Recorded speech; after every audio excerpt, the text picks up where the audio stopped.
No doubt there was a lot of emergency situations. Oh, you have no idea how many emergency situations I've ever experienced from my abusive relatives. The word emergency, that's their ATM card. That's their magic word. Abracadabra, emergency, here comes the money. Our family in the Philippines are the one who hold the card, and the bank's name is called emergency. And unfortunately, we are the ATM machine here. Can you imagine these people are not working, they're being lazy, they're being fed, their family here in the Western world are providing them with food and shelter, but all they have to say is emergency. There you go, there's the money. The thing is, many families in the Philippines, the abusive families, they will keep testing you.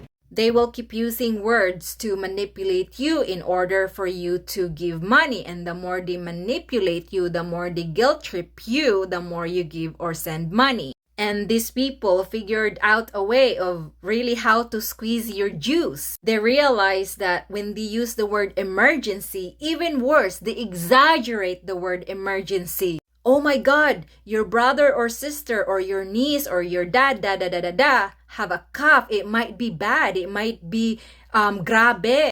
Grabe means emergency. And then us here, being in the Western world, we care so much about them. We don't want something happen to them. So, oh my God, how grabby is it? How emergency is it? Oh, it's really bad. Oh, we don't want something happen to your brother or sister. And next thing you know, we panic because obviously we don't want something happen to them. So what do? Instead of having 2 jobs, we add 3 jobs. Okay, mom, okay pa, okay sister, okay niece, okay nephew, I'm gonna look for another kuskus job, meaning cleaning the toilet so that I can send you extra money. And the guilt tripper and manipulative family in the Philippines won't even ask, okay, how do you get the money, dear? They don't want to ask. Why would they want to ask? They're in a survival mode. You kidding me? We don't want to ask how you're doing. We don't want to ask if you're healthy or happy. All we want is your money because we know that the currency is different. And no matter how hard you try explaining to them that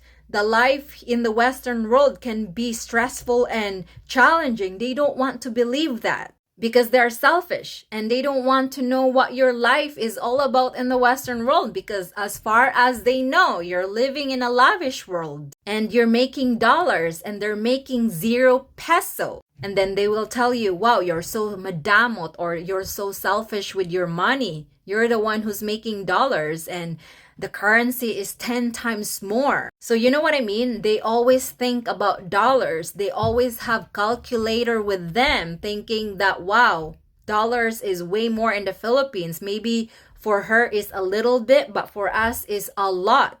But they don't think that we have to pay everything here.